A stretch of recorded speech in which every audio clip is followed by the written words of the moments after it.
Hey guys, it's Nick from Pick'em MMA and I'm back with another video for this UFC Fight Night where we have Emmett versus Topuria.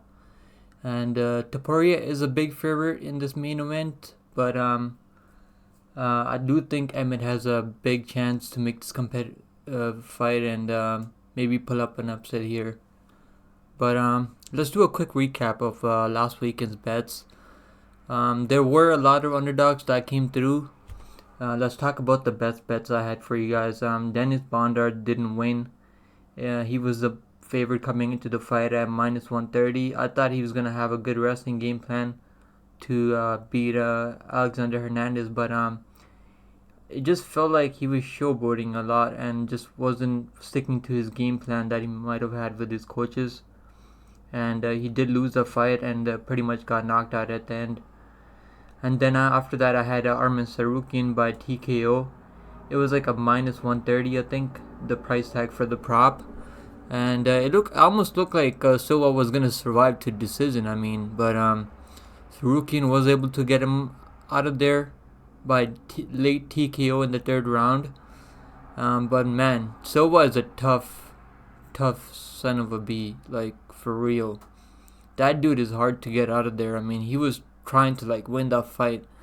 I'm not surprised that he was trying his best because this was a big opportunity for the guy.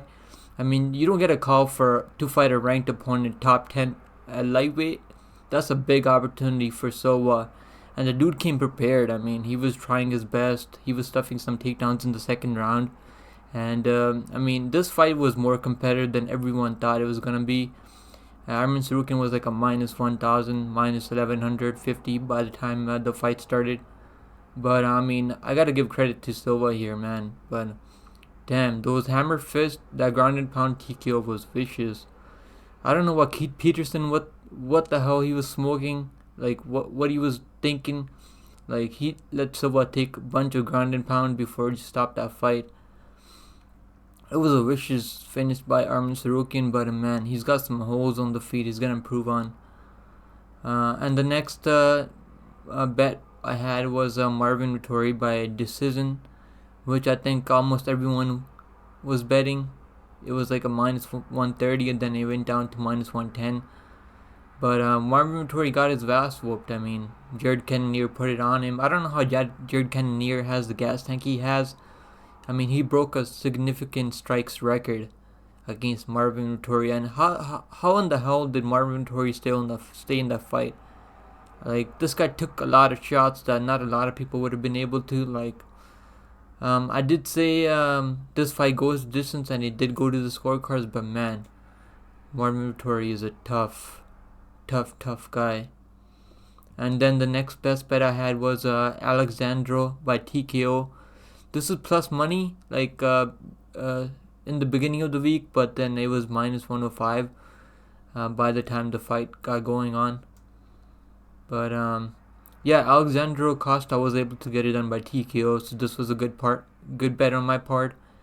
And then for the next best bet I had for you guys was Torres by TKO, and it was plus 165. I told everyone almost to bet Torres by TKO because this guy's a finisher.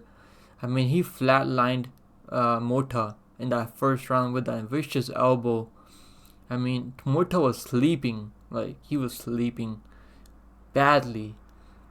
That was a really bad TKO, but this kid's a good prospect. So we did go 3-2 on best bets, which isn't all that bad if you think about it, because I've seen a lot of people do worse this week. This was a very competitive UFC Fight Night card. I think 5 of the underdogs won on this card. Good for them. And then for safety parlay, we missed by one leg. I had Marvin Vettori, Armin Nemkov, and Alexandro Costa. And this was supposed to pay at plus 220. I should have just stayed away from Marvin Vettori, because I knew this was going to be a competitive fight, but I wanted to get those juicy odds at plus 220, and it just didn't cash because Marvin Vettori wasn't able to get it done. And then guys, we had for a long shot parlay, I had Almeida Duncan, Quinones, Bukaskas. I mean, this was supposed to pay at over 1,000, but this wasn't. It didn't work out because Lucas Almeida got dominated on the mat, and then Leroy Duncan just wasn't able to get it done, and then Quinones just made a big rookie mistake, and he hurt Kang Ho Khan in that first exchange, I think it was, and then he just got countered beautifully by Kang Ho Khan and just got choked out. And Bukaskas, I mean, that fight with Jack Pauga was very, very close. I'm not too high on Bukaskas. I'm glad that was a close fight. I don't know how the judges gave him a unanimous decision, but I mean, I got that pick right, so I'm not too pissed off. And then, guys, we did really good on the dog locks, the dog most confident underdogs. And I had Lucas Almeida by moneyline or TKO, which didn't cash, obviously. I had in the second one, I had Armin Petrosian by decision. This was plus 250 prop.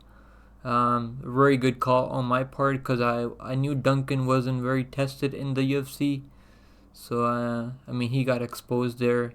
He needs to round out his skill set on the feet, because Petrosian is a very good technical striker. I mean, this guy knows how to fight you. He's a tough Russian. He's gone to Dagestan to train his wrestling, and he was able to mix in some takedowns here and give Duncan, Leroy some different looks. He cracked Duncan on the feet like a bunch of times. Duncan did have his moments in the first round, but that was about it. Petrosian won this fight by unanimous decision, so a good call for underdog favorites at plus 250. And then for the next most favorite underdogs, I had Jared Cannonier by decision. This was also another really good prop. I knew if Jared was going to get it done, it was not going to be by TKO, which a lot of people thought it was going to be by TKO, and he almost had. If it was any other fighter, I think Jared Cannonier would have got the finish. But the chin of Marvin Vettori is otherworldly, like in my opinion, and everyone else's opinion. And I did say this dog tag by decision at plus 300. I mean, those are very good prop odds. And this fight was favored to go the distance. So I mean, I did have that in my parlays. And I wish I should have put more money on Jared Cannonier by decision. But I hope some of you guys played that tag. So it was a very good juicy at plus 300. And then for the last dog, most favorite underdogs, I had Dalby by decision at another plus 250. I mean, these dog tags were beautiful by decision. I knew Muslim Salikov does slow down. Everyone knows that he's gonna slow down after the first round. But I think the difference that made in this fight was Dalby landing that big head kick, I think it was, in the last minute of the first round. I mean, Dalby is a big dude for the weight class. He looked big, much bigger than Muslim Salikov. And he was able to put the pressure and pace on Muslim Salikov and just get him tired. Mixing, I think he even had like one takedown in there. But yeah, a really good win by Dalby. I mean, Nicholas Dalby. And I told you guys, I hope you guys bet this. It was also plus 250. Very good tag. This guy always goes to decision when he wins his fight. I mean, most of the time he's not really a finisher. So I do hope that some of you guys played this dog by decision prop at plus 250. I mean, some of these calls were beautiful. I think I just gotta be favorite next time. When I need to pick fighters that I do think have the most likelihood chance of winning and are more tested in the UFC. I should have had these bets in my best bets, I think. But I still hope some of you guys played these pretty good favorite, most confident underdogs. Alright guys, now we're gonna be talking about the next UFC card with Ilia Topuria versus Josh Emmett. And for the first fight of the night, we're gonna be talking about Tatsuro Taira versus Clayton Rodriguez. And Clayton Rodriguez, I mean, he's a really good striker. He's been in the UFC for a couple of fights now. He's had 3 fights in the UFC. Had a very close fight with CJ Vergara, but Vergara was able to get the decision by split decision there. I think Vergara did more in that fight to get the decision, but a very close fight there. And then he got a win over Shannon Ross, who's not in the UFC anymore, by TKO. So I mean, Clayton Rodriguez does have power, very underrated kickboxing. But I think the difference this fight's gonna be is if Tatsuro Tara is able to get Clayton Rodriguez on the ground. I think he's gonna have a huge grappling advantage here. He's really good for going for those submissions. I mean, he's not really like the fighter that wants to control position. He's always trying to go for your neck, for your arms, for your legs.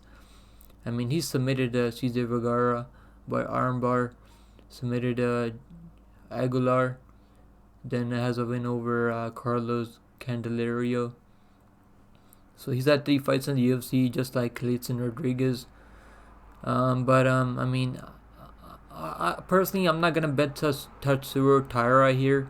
Maybe I'll take the submission prop, but it's not gonna be easy to finish Clayton Rodriguez. I mean, this dude is strong for the weight class. You're not just gonna bully him to the ground and just choke him out. I mean, this fight's gonna be a lot competitive than people think. And I just think there's a lot more hype coming in on Tatsuro Tara. Yes, he does have a very good skill set, but he's also very young at 23 years old. And I mean, this fight's going to be a lot closer. I think if Clayton Rodriguez is able to keep this fight on the feet, I do think he has a huge chance of winning this fight, maybe by decision. I think he could even hurt Tatsuro Tara. But I have to pick Tatsuro Taira here. I mean, not just because he's a big favorite. I think he is undefeated right now. So, I mean, so the confidence is gonna be there, big time. And he is very smart on the mat here. So I'm gonna say Tatsuro Taira by submission. But I'm not really betting Tatsuro Taira big time here, considering the line at -4-1 almost. That's just insane. Alright guys, let's go to the next fight on the prelims. We have Jamal Emmers versus Jack Jenkins. And the lines flipped, I think, on this UFC. I gotta pull up the odds here. Fight odds. Just give me a minute here. Best fight odds, yeah. The odds are not out yet, I think. Gotta go to DraftKings. They definitely have lines up. Sorry guys for this. I should have done this earlier. But I'm just gonna pull up the lines here. Yeah, there are the lines. Alright guys, so I'm gonna look at Jamal Emmers odds. I know he's the favorite right now. Yeah, Jamal Emmers is the -175 right now, and Jack Jenkins is underdog. I just feel like Jamal Emmers, I mean, he's really good on the feet, very good striking. He's pretty technical. He lost to Pat Sabatini, but he really hurt Pat Sabatini on the feet. Like put him down once, and then just made some mistakes on the mat. And Jack Jenkins, he's not really like a submission artist. He wants to keep the fight on the feet. And I think if this fight does stay on the field like I think it will, I think Jamal Emmers is going to win by decision here. Alright guys, let's move to the next fight on the prelims, where we have Trevor Peek versus Chipe Marisco. Trevor Peek is the betting favorite right now. I seen he's -175, so the money is coming on Marisco right now, so the line is coming down a little bit. But if this fight turns into a firefight, I mean, I think Trevor Peek, having the UFC experience that he has, I mean, he's knocked out 2 guys back to back. Not really all that technical is Trevor Peek, but does have that firepower. I just think this fight's not gonna go the distance. Is the best play here. I don't really trust Trevor Peek as of yet, because he still isn't all that tested against good level fighters with good experience. Marisco does have the experience here at like 19 fights, yeah. Well, Trevor Peek only has 8 fights. I do think Trevor Peek's gonna be able to get the knockout here, but the bet here definitely is fight does not go over 2.5 rounds. So, but I'm gonna pick Trevor Peek by knockout. Alright guys, let's move to the next fight on the prelims. We have Tabitha Ricci versus Jillian Robertson. And Tabitha Ricci is the slight favorite here at minus 125. Is on a 3-fight win streak right now over Maria Oliveira, who's not really UFC caliber. Has a win over Pauliana Viana, a pretty good win. She's coming off a submission armbar win over Jessica Penne. Jessica Penne is alright. I mean, she's not all that bad. But I think Jillian Robertson, if this fight gets to the ground, I think she's more experienced fighter here. She's seen the more stuff on the mat, on the feet. Also, she's got good. Jillian Robertson used to fight at 125, and now she's moving down. She does have that grappling strength over these girls that fight at lightweight. I mean, at flyweight. I do think Jillian Robertson could be the stronger girl here, but Tabitha Ricci is also very strong, very good understanding on the mat. She's good with her jiu-jitsu also, but I just feel like Jillian Robertson seeing more stuff in the UFC. She's had more UFC experience. She's had so many fights in the UFC. I mean, she's been in the UFC. She's 9-5 in the UFC, and like that's 14 fights in the UFC, which is insane. Tabitha Ricci just came to the UFC, but she's looking really, really good. 4 fights in the UFC. I'm gonna take Jillian Robertson here. I think I know she's not really all that good of a striker. Neither is Tabitha Ricci really. Both of these girls want to use their wrestling. I think Tabitha Ricci is the more better wrestler here, but Robertson has been working on her technique. I mean, she's improving every fight. I think she got submitted Maria Agapua, in which she got really hurt in the first round, and then second round she was able to make that comeback and just tire her out and just choke her out. Then submitted Pierre Rodriguez, just bullied Pierre Rodriguez on the mat. I'm gonna take Jillian Robertson by submission here. Maybe by decision. I don't think it's gonna be easy to submit Tabitha Ricci here. Jillian Robertson is a slight underdog here, so I think Jillian Robertson by just money line it.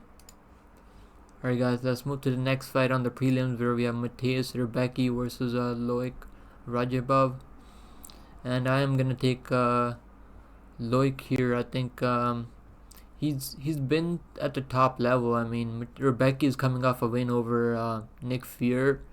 I mean, Nick Fury is not really UFC caliber. Nick Fury got dominated by Chase Hooper like the last time. Just had nothing for Hooper the whole fight. Just was on the defensive the whole time. I mean, Rebecki can't really do that to Loic here. I mean, Loic has really good wrestling. Been in the PFL, has like 8 fights in the PFL if I remember. Yeah, he's got 8 fights in the PFL and 1 win in the UFC, which he took really like on a couple weeks, I think it was, over Esteban Rubovics, however you say that name. But I mean, that fight was very close. But in this fight he's gonna have a full camp, and I think as an underdog, I mean, I have 1 unit on Loic as of right now at plus 105. But I think a lot more money is going to be coming in on Loic here. I think Rebecki hasn't really proven much to me. Like, he's got these finishes over these lower level fighters, but I just don't feel like Mateusz Rebecki is going to dominate Loic here. I think this fight's going to go the distance. I'm going to take Loic by as an underdog here at plus money. Let's go to the next fight on the prelims, where we have Randy Brown versus Wellington Turman. And Randy Brown is coming off a loss by KO to Jack Della Maddalena. I mean, just couldn't avoid that. Not by KO, it was by submission, but he got really hurt in that fight. Yeah, Jack Della Maddalena dropped him with like a left or right hook, I think it was, and Maddalena has pretty long arms for for a guy his size, and I think Randy Brown, what he was doing, he was trying to avoid that hook, but just didn't think Maddalena was gonna be able to land that hook from that far away, but he got caught there. So I mean, Wellington Turman is moving down in weight here. He is a middleweight fighter, coming off a loss to Andrei Petroski, where he just got dominated on the wrestling. Coming off a win over Serkinov by submission, and then split decision win over Sam Alvey, who's not really in his prime or shouldn't even be in the UFC. So I mean, Turman just not really got knocked out by Bruno Silva and got knocked out by Andrew Sanchez. I don't know. Wellington just makes a lot of mistakes in there, and I think a technical striker like Randy Rude Boy Brown here is gonna take just put the pressure on him, use his striking. Randy Brown is a very technical striker. Pretty good power, not really putting guys out, but I'm gonna say Randy Brown by decision here. Alright guys, let's move to the next fight on the prelims, where we have Justin the Badman Tafa versus Austin Lane, and I am gonna pick Justin Tafa here. I just think being at the UFC level, he's seen more stuff from more looks at this high level, and he's got really good power for a heavyweight. Austin Lane is a pretty good athlete. I mean, he knocked out Richard Jacoby in the Contender Series, but I just think Justin Tafa is going to put the pressure on him and just land one of those bombs. I'm going to say Justin Tafa by knockout here. Alright guys, let's move to the next fight on the prelims, where we have Jalgas Jumagulov versus Joshua Wan. I'm going to pick Jalgas Jumagulov. Yeah, he's losing these split decisions, but he could have gone to his side too. He could be like 3-2 right now in the UFC, if you ask me. I think he won the fight over Charles Johnson. I don't know how the judges gave that fight to Charles, because Charles just won the third round in my opinion. Really didn't do enough in the first two. But Jalgas does make his fights close, but I mean, Charles Johnson is a very good fighter, UFC level in my opinion. But then split decision lost to Jeff Molina, which didn't really age all that good. Got knocked out by Manel Cap, who's a top-ranked flyweight right now. And then lost by unanimous decision to Emil Abazi, who's a top 5 contender at this point. I'm going to say Jalgas Jumagulov. I think he's going to put the pressure on Van here, and just Joshua, I mean, he hasn't really fought the best guys. He's fighting these 0-2 guys, 2-1, like at Fury FC, not really UFC level. So Jalgas Jumagulov, just money line here. I think money line is the safest play. He could finish Van here or just win by decision. I'm gonna say Jalgas Jumagulov by decision. Alright guys, let's move to the next fight on the prelims, where we have Neil Magny versus Philip Rowe. I wanted to pick Neil Magny in this fight. He's been the more tested veteran. He's like the gatekeeper at welterweight right now. Just got submitted cleanly by Gilbert Burns. Didn't take a lot of damage in that fight. Gilbert just took him down, and just Gilbert is very high level with his black belt, so I'm not surprised he got dominated there. Gilbert was supposed to do what he did to Neil Magny, but I think Philip Rowe has a very good chance of winning this fight. I mean, this guy's got good power. I mean, he knocked out Nico Price, and then knocked out Jason Wade, knocked out Ryan Cossie, lost to Gabe Green by decision. I mean, Gabe Green is a very tough dude. knocked out Leon Sebastian. I'm gonna say Philip Rowe, the Fresh Prince, the underdog, by knockout. This dude's got really good power. He's the same height. He's got a half-inch reach over Neil Magny. Neil Magny mostly gets wins over these shorter guys by like Daniel Rodriguez, who's not really all that tall, like Neil Magny, then Max Griffin, and Jeff Neal. Jeff Neal's not really all that tall either. I mean, Neil Magny likes to stay at range and pick you apart with his leg kicks and with his strikes, while you can't really land on him on the other side all that cleanly. So I think Philip Rowe, having the length that he has, having the half-inch reach over a guy like Neil Magny here, I do think he's gonna put the pressure on Neil Magny in the second and third round. I'm gonna say Philip Rowe by knockout. The underdog gets the win here. Alright guys, let's move to the main card now. The first fight on the main card, we have Brandon Allen versus Bruno Silva. And I did make some money on Bruno Silva last time he knocked out Brad Tavares. I wasn't all that confident on him knocking Brad Tavares out, but I did think as an underdog there, he had a huge chance to win that fight. But he just put Brad Tavares out cold with those. I don't know if it was out cold, but really good win there over a tough, durable guy like Brad Tavares. But Brandon Allen, I mean, all in. This dude's all in the UFC right now. Is on a 4-5 win streak right now over guys like Sam Alvey. Just choked him out. Sam Alvey, say what you want about him, but dude is been fighting these killers at UFC level. So I mean, just choked him out, and then got a clean win over Jacob Malkoun. Submitted Krzysztof Jotko. I mean, not a lot of guys are submitting Krzysztof Jotko. A lot of people either lose their fights to Jotko by decision or win by decision. So that was a really good win there. And then submitted Andre Muniz. I mean, this dude was a big underdog in that fight. I think it was. Everyone thought Andre Muniz was going to submit him, but he just did the opposite. I mean, I should have bet Brandon Allen in that fight, but I believed into the hype of Andre Muniz, who was on like a big 5-win streak at the time. I'm gonna pick Brandon Allen by third round submission.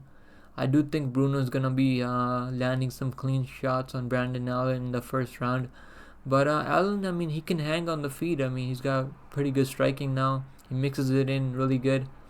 That's the reason he's submitting these guys, because he's able to stay on the feet, able to take some damage, and but I will say Bruno Silva has really good power. This guy can put you out with his strikes.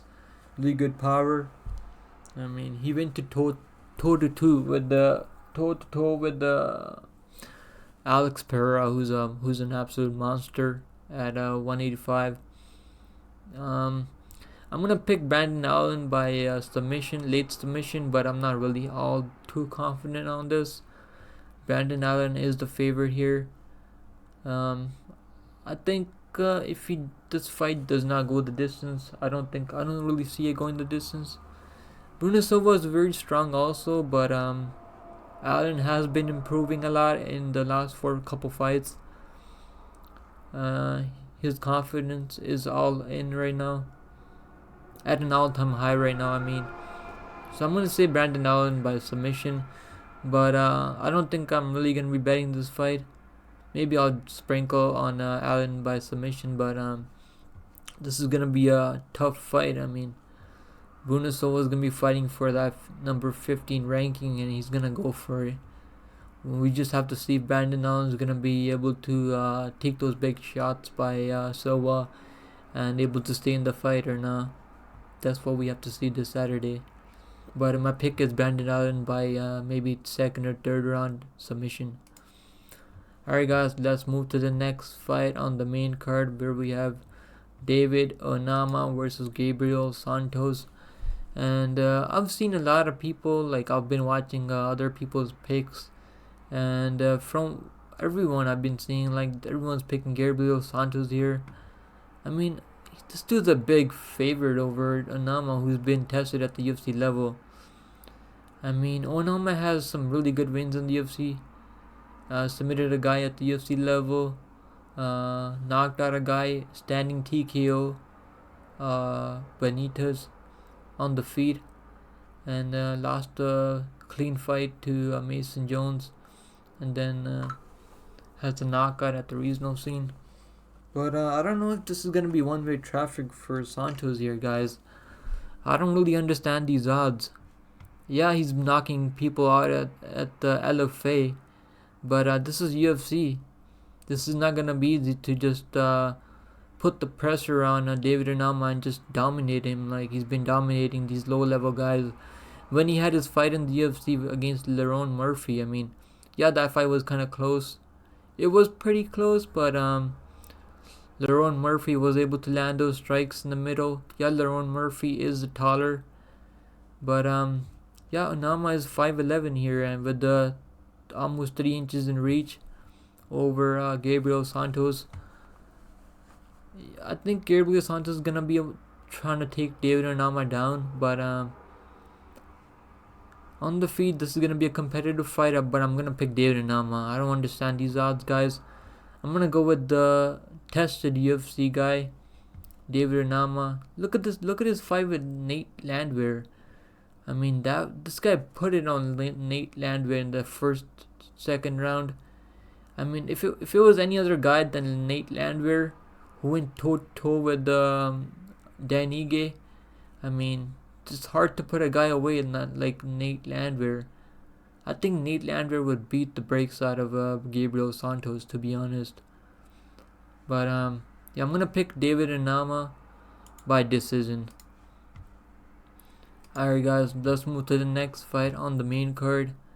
We have Cody Brandes versus Cedric Dumas, the Reaper. Alright, guys, I am picking Cody Brandes here. I know he's coming off 2 losses in a row to a guy like Miso Oleksiejczuk by knockout, and then got submitted by Adolfo Vieira like a month and a half ago. But I think Cody Brandes does have the striking, the power to really hurt a guy like Dumas here, and this guy Cody's like really good on the mat too. I mean, he's submitting guys. Submitted Dal Chalugian Bula, who's a very strong guy for the weight class. Not really easy to submit him, and then knocked out Trayson Gore on the feet. This is a very low level fight, I think, but I think Cody Brandes being in there with those tough fighters like Rodolfo Vieira. I mean, Rodolfo Vieira is.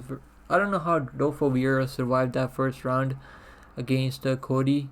Like, Rodolfo Vieira took some big shots, some big bombs from Cody in that first round. Like, Cody almost submitted Rodolfo Vieira in that first round. If you go watch that fight, it could have gone Cody's way in the first round, but Vieira is just next level toughness. And Cedric, I'm just not too impressed by this guy. He's got submitted by Josh Fremd.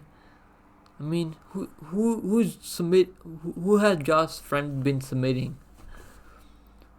I would pick Cody Brandes to beat a guy like Josh Fremd easily, to be honest. Maybe I could be wrong here, but I don't really understand these odds. I mean, who's putting money on Dumas here? Maybe he wins this fight somehow, but I don't really see it, to be honest. I see Cody Brandes getting a knockout, maybe a submission here in the first round. And that's my pick, guys. I have a half a unit bet on Cody Brandes here at minus 125. Minus 120, yeah, I got him at minus 120, but the line now, it moved already to like minus 130. I do expect the line to move more towards Cody Brandes here, who's been tested at the UFC level more and has wins in the UFC level, while Dumas doesn't have any wins. Only got 1 win over a guy like Pinaj, some next lower level can. I mean, these dudes are very. Dumas does have the reach here by like 6 inches, but as we've seen, Duncan had an 8-inch reach, but it couldn't really do much with it. Trojan beat him up like yesterday. So I'm not really gonna think too much about that reach. I just think Cody Brandes being the better striker here, having the more power in his hands. I think he's gonna knock him, maybe knock him down, maybe submit him then, or maybe just to knock him out cold. I'm gonna go Cody Brandes by finish here. Alright guys, let's move to the next fight, the co-main event of the evening. We have Amanda Ribas versus Maycee Barber, and I am picking Amanda Ribas here. I do think she's the more technical striker, and she's got really good wins over Viviana Russo, clean win. Then lost to Caitlin Chugagian, which was a very close fight. Could have gone either way. Has a win over Verna Jandiroba, who's a really strong grappler, who is climbing the ranks also right now. Lost by knockout to Marina Rodriguez. Not a really good loss in my opinion, but submitted a Van Zandt in the UFC, so I mean she's got a very well-rounded game herself here. But Maycee Barber, I mean she's somehow winning these fights. I thought she lost that Miranda Maverick fight to Miranda. I don't know how the judges gave it to her by split decision. Then has a win over Montana De La Rosa. Beat Jessica I. Has a win over split decision win over Andrea Lee. I'm gonna pick Amanda Ribas here.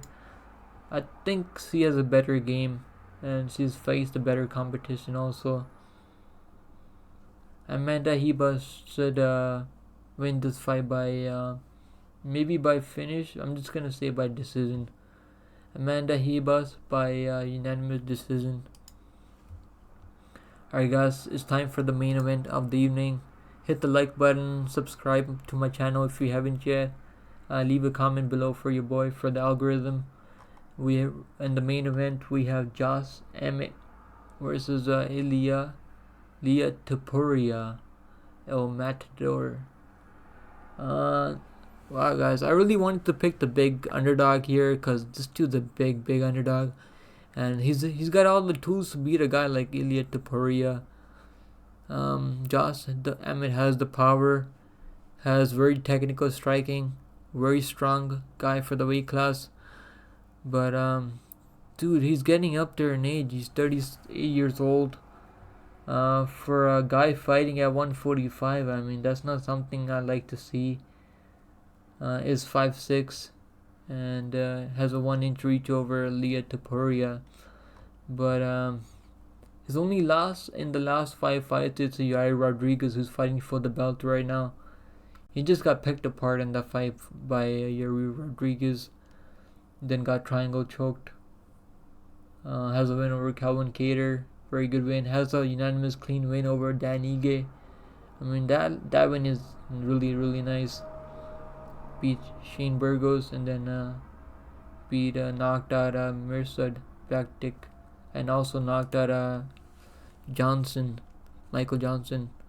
But I have to pick Leah Topuria here. I mean, this dude is only 26 years old, really making big improvements in his fight. Just really strong guy for the weight class. A lot of punching power, very technical, very good all-round game. Very good with his submissions also. When he has you hurt, I mean, he's not going to give you any space to recover. He's going to put his arm around your head, choke you out any way he can.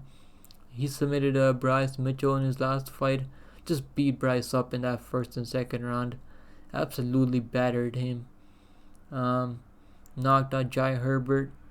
It was an insane TKO. Knocked out Ryan Hall. Ryan Hall should not really be in the UFC. Knocked out Damon Jackson. I feel like this fight's gonna be kind of close in the first 2 rounds, and maybe in the first round it's gonna be close because Emmett does have power, and Leah Topuria, we have seen him hurt. Sometimes we've seen him hurt by Jai Herbert. Jai Herbert landed that big head kick, and had Topuria on wobbly legs. But these odds, man, these odds are kind of crazy, because both of these guys have a lot of firepower, very good very good strikers, both of these guys. And I think this fight's gonna stay on the feet. I mean, it's not easy to take down Josh Emmett or bully him on the ground or anything.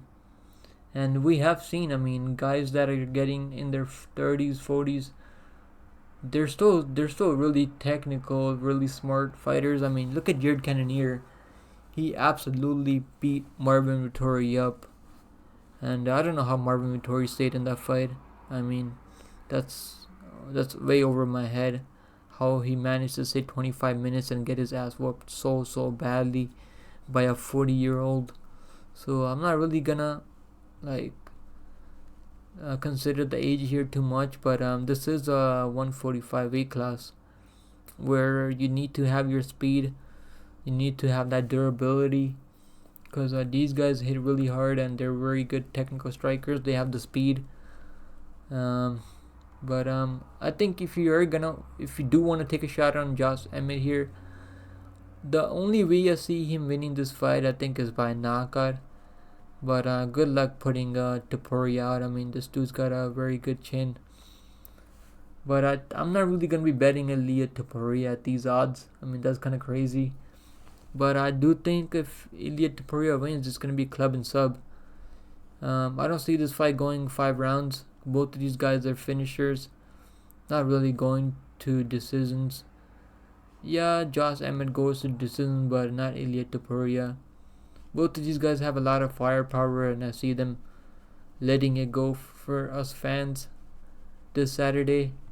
This is on ABC, so this is a big opportunity for both of these guys. Big stage for both of these guys here. I have to pick Ilia Topuria. I mean, this dude is just unbelievable. Looks better and better in every fight. And Emmett is getting up there in age, I mean. But I will say Josh Emmett has that punching power. And he can absolutely hurt Topuria here. I'm not really betting any money line on this. Maybe I'll throw some dollars on Josh Emmett.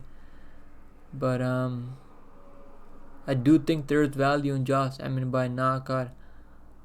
You're gonna get like plus 500 or plus 600 Josh Emmett by knockout. It's gotta be because Topuria has never been knocked out. So this, like, you're gonna get good juicy props there. But I'm not really throwing down my money on Topuria here because the line is way too crazy. And this is a big step up for even Topuria here. I mean, he hasn't faced a very dangerous striker with really good power like Josh Emmett before. But I do think Topuria gets the win here. I'm going to say club and sub. Maybe third round club and sub, Ilia Topuria. Alright guys, so that's it for this UFC Fight Night, Josh Emmett versus Ilia Topuria.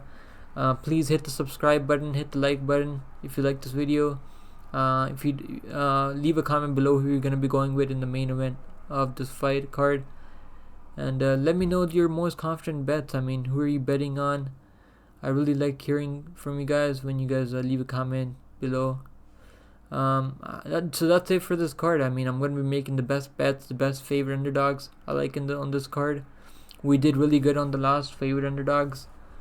We only lost by one favorite underdog, which was who was it? I think it was the only underdog that we lost on was Lucas Almeida. I mean, we win 3-1 on the most confident underdogs, which I hope you guys bet on. We always do really good on the favorite underdogs. I gotta make these into best bets next time. Alright guys, that's it for this card. Subscribe to the channel, really helps out once again.